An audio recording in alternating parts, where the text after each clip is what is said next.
Boom. We are recording. This is episode 20 of the Performance Media Podcast, where we talk about everything getting customers to take action at scale. And today we have a bunch of news in the world of direct-to-consumer marketing and a little bit about building teams and educating your team on paid acquisition. Austin, what are these topics you want to start with today?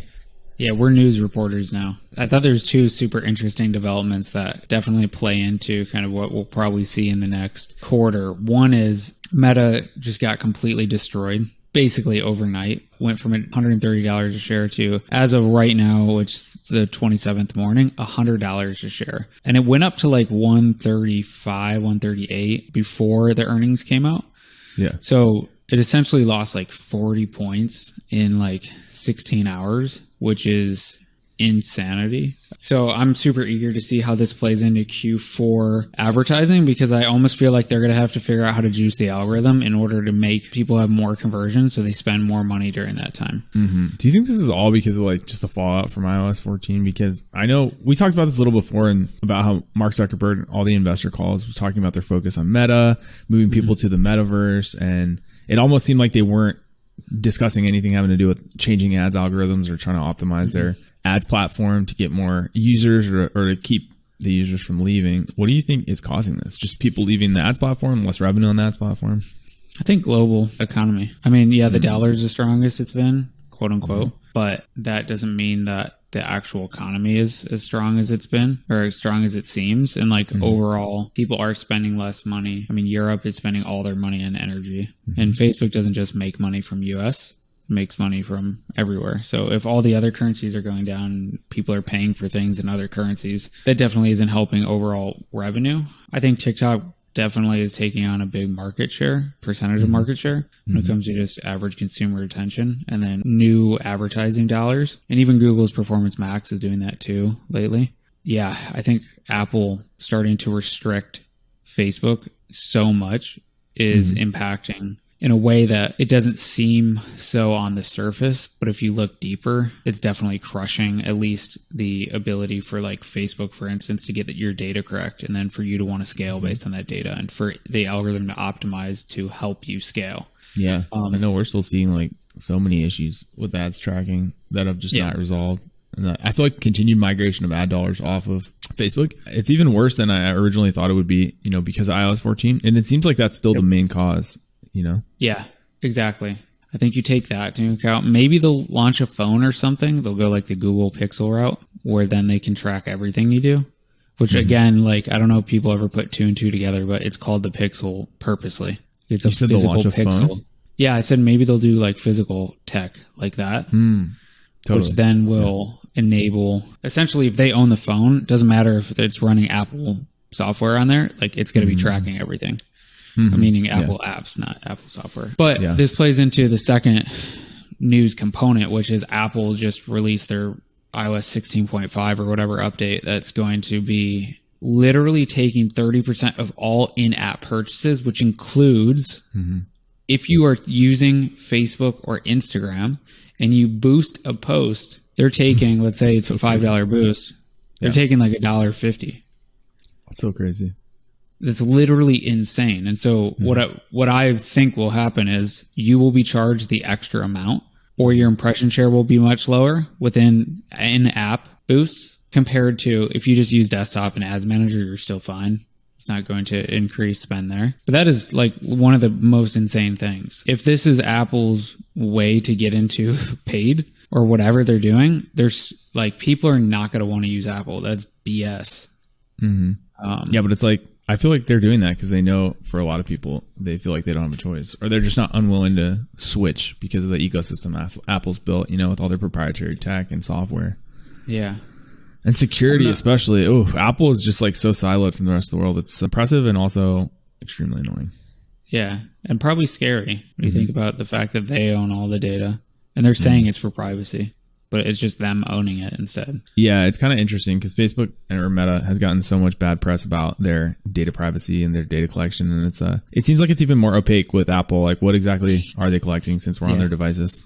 This is a private browser. All your data is fed to our private servers where we privately look at it. Even with TikTok, because people complain about, we've heard this about TikToks spying on you in a number of nefarious ways that are unequaled in other apps. Yeah. And how do we know that an equivalent type of data privacy breach isn't happening with Apple devices? Like, I don't know how that works. I'm sure a lot of people have looked into it, but I haven't really seen a lot. I know Meta always gets the bad press on this issue, but I haven't really seen a lot of like pieces talking about this. Yeah, I know Apple does have some interesting things. Like, I forget the notorious North Korean hacker group. I forget their name, but they have a virus. They have a virus that, they have a. I don't even remember the name of the virus right now, but it's a virus that is like a Trojan horse. It's in like almost every phone, and they started to hack politicians' phones. And so Apple had to do an emergency upgrade for high-profile individuals, which basically locked that piece of software or whatever, that code snippet that was taking everything out of the Apple devices. And so now you can manually turn that on if you have one. But I think it was what's his name, Hunter Biden, when all of his stuff was getting leaked. That was because it was one of the Trojan horse viruses within his phone. Yeah. Interesting. So yeah, they probably have more going on with the ability to manipulate data privacy settings than we have really been focusing on. Yeah. It was like with TikTok, you can go through, if you click through a link in TikTok's platform and then it opens the URL within the platform, it's keylogging everything you're doing and it's monitoring everything. It's recording that whole interaction. So just don't do that. It's crazy too. I remember watching like the WikiLeaks movie or whatever, the one about Edward Snowden, and seeing that, basically people can be spied on anywhere with the full capacity of their devices. And it's so wild that like after all that's been out so long publicly, like nothing's really happened. People don't really blink an eye. We're just like, oh, let's accept it. It's crazy. Whatever. It's cool. I can scan my poem at Amazon and check out. Well, as long as it's still helping us get better results for clients as advertisers. No, seriously, I did have one question. What do you think about analysts baking in the price of Meta stock with some of the migration of users over to TikTok? Do you think it has more to do with the falling stock price in migration off of the ads platform in terms of like less revenue dollars coming in, or people seeing some of the writing on the wall with some of the user time moving to other platforms like TikTok? What do you think is affecting it more? Let's play equities analysts real quick. Yeah, I'd probably say it's a twofold issue. It is the fact that, users are using other platforms. YouTube's doing really well again. People are buying tons of stuff on Amazon, of course. It seems like most clients and friends that we have that have businesses on Amazon are doing better on Amazon than they've done in a long time now. And I would also say that there hasn't been anything new that Meta has done for their paid aspect, the revenue generating aspect lately. I mean, we are literally on it every single day.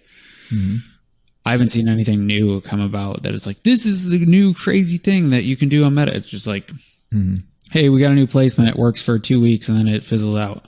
Okay, cool. Yeah, we just get more phone calls from low level Meta reps trying to upsell us on ads platform stuff. Insanity. It's a lot of phone calls. I'm about to have to block Facebook. No, that kind of answered my question. So it sounds like you think that it's more having to do with just like Facebook's lack of performance in upgrading their product in useful ways. Yeah, definitely. Amazing. Yeah, until there's a 80-year-old grandma in the metaverse, like, I hung out with my dead husband last week in the metaverse. It was great. Yeah. Like, I don't know. They'll be able to figure that one out.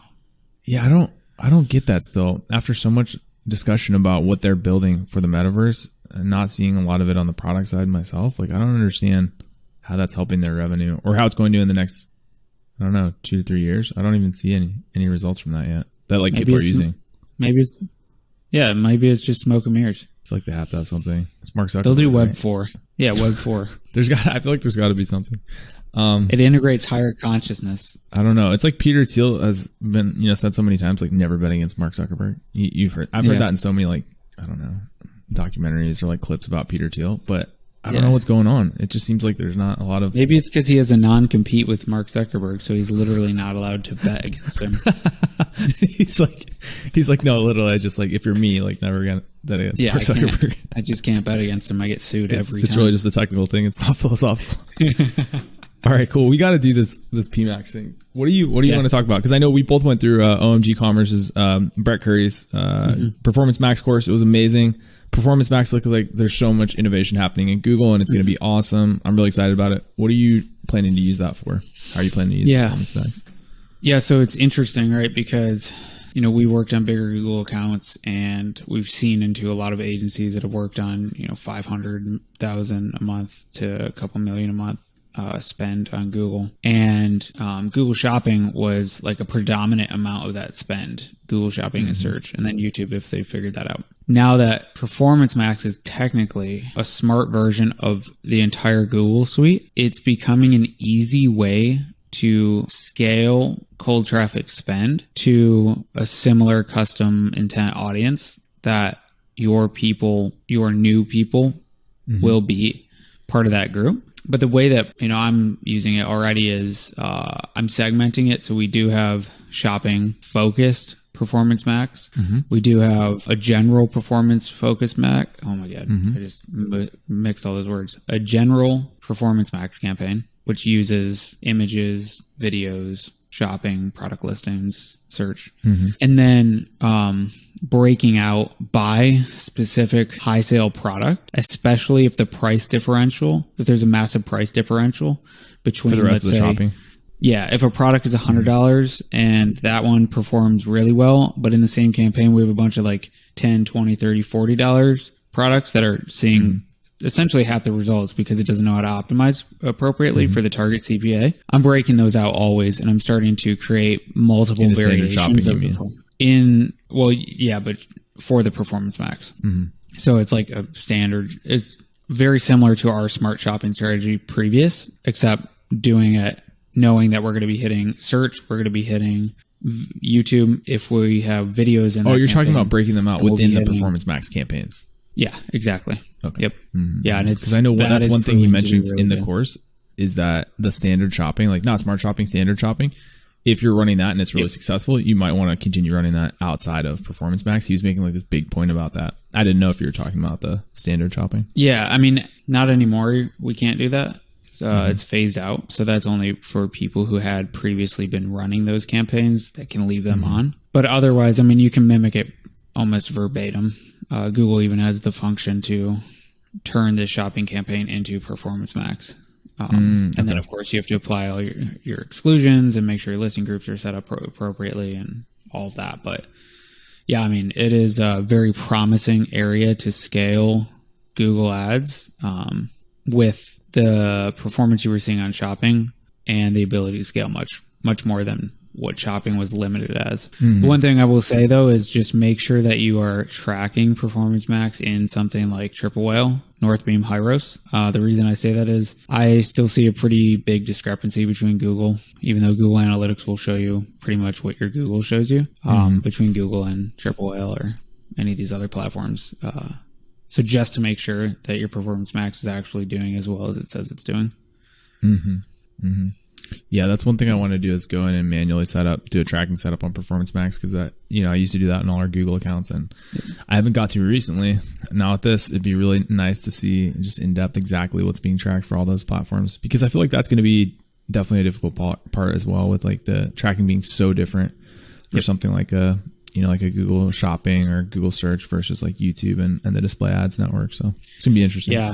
Yeah. I mean, that's why Performance Max is even more interesting because you literally have Google Ads, search, shopping, YouTube, and display combined into one campaign.